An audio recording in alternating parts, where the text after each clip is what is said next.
Hi friends, welcome back to my channel. তো আমরা বাইরে ফোন, ব্যাগ, জুতো জমা দিয়ে চলে যাচ্ছি দ্বারকাধীশকে দর্শন করার জন্য। আর এই দ্বারকাধীশের মন্দির, আর এখানে ছেলে মেয়েদের লাইন আলাদা আলাদা। বাইরে থেকে প্রসাদ পেয়ে যাবে, প্রসাদ নিয়ে তোমরা মন্দিরে গিয়ে অনায়াসে পুজো দিতে পারবে, কিন্তু ভেতরে কোনো ক্যামেরা অ্যালাউ ছিল না।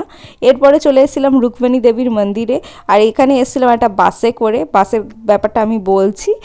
আর এই মন্দিরে এসেও সেম, প্রচুর ভিড়, প্রচুর লাইন, আর ভিড় যেন এক্সট্রা করে বাড়ানো হচ্ছিল। তো মোটামুটি আমরা লাইনে দাঁড়িয়ে ভেতরে দর্শন করে বাইরে চলে এসেছিলাম। ফটো তো তোলা অ্যালাউ ছিল না, তো বাইরে দিয়ে মন্দিরটার কারুকার্য দেখিয়ে দিচ্ছি, খুবই সুন্দর।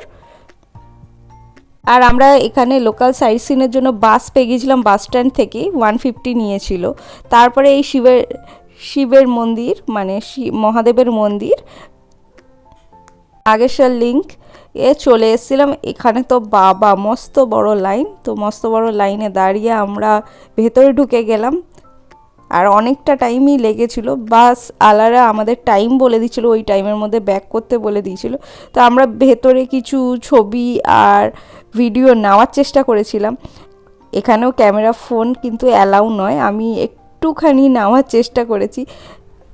সব জায়গায় যদি এইভাবে অ্যালাউ না থাকে, ভেতরে যে পুজো হচ্ছে মন্দিরের মহাদেবের ছবি থাকবে না। তো যাই হোক, আমি তাই একটু লুকিয়ে নিয়েছিলাম ছোট্ট একটা ক্লিপিং।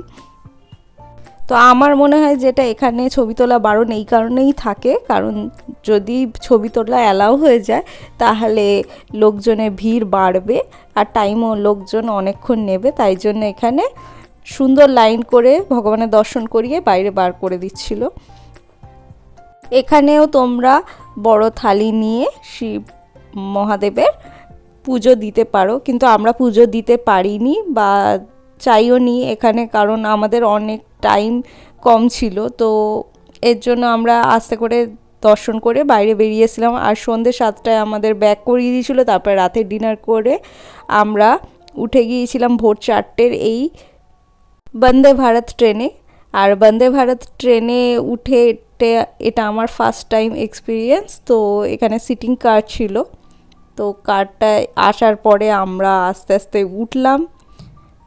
স্টেশনে ঢুকছিল যখন আমি একটু এক্সাইটেড হয়ে গিয়ে একটুখানি ক্লিপিং নিয়ে নিয়েছিলাম তোমাদের জন্য। আর এর ভিতরে কীরকম কী সার্ভিস ছিল সেটা আমি জানিয়ে দিই। উঠে তো একটু ঘুমিয়েই গিয়েছিলাম, কারণ রাতে ঘুম তো কমপ্লিট হয়নি। তো এরকম সিটিং অ্যারেঞ্জমেন্ট ছিল, সকাল হওয়াতে ডেকে এরকম চা, বিস্কিট আর এরকম একটা প্রিমিক্স টাইপের ছিল চায়ের। আর ব্রেকফাস্টে ছিল এই সুজি, একটা পিকল মানে আচার, এই একটা ছোট্ট কেক, দই, আর এখানে একটা থেপলা ছিল, আর এখানে স্পুন দিয়েছিল, আর স্যানিটাইজার ছিল যেটা দিয়ে হাত ক্লিয়ার করে নেবে। আর এখানে জলের বোতল রয়েছে, দেখতে পাচ্ছ। এগুলো ব্রেকফাস্টে ছিল। আমাদের বেশিক্ষণের জার্নি ছিল না। তো তারপরে আমরা নেমে গিয়েছি আমেদাবাদে। আমরা নেমে গেছি, আর আমেদাবাদে আমাদের হাতে কিছুক্ষণ টাইম ছিল, তাই হোটেলে ব্যাগপত্র রেখে একটু ফ্রেশ হয়ে আমেদাবাদ জুতে বেরিয়ে পড়েছিলাম। আর এটা খুব গুড ডিসিশন ছিল আমাদের। এখানে এসে কত রকম পশু পাখি, সাপ দেখতে পাচ্ছি। এই সাপের সাইজ দেখে ভয় লাগছিল, এত বড় বড় সাইজ। তো আমাদের হাতে বেশিক্ষণ টাইম ছিল না বলে জুটা দেখেই বেরিয়ে পড়েছিলাম আমরা একেবারে ফ্লাইট ধরার জন্য। আর এই ফ্লাইটে উঠে পড়েছি, ও জানলা দিয়ে কী একটা দেখছে, আর আমিও তোমাদের সাথে দেখা করে নিলাম। আর এই গুজরাট ব্লগ এখানেই এন্ড করছি। দেখা হবে তোমাদের সাথে নেক্সট ব্লগে। ততক্ষণের জন্য বাই বাই।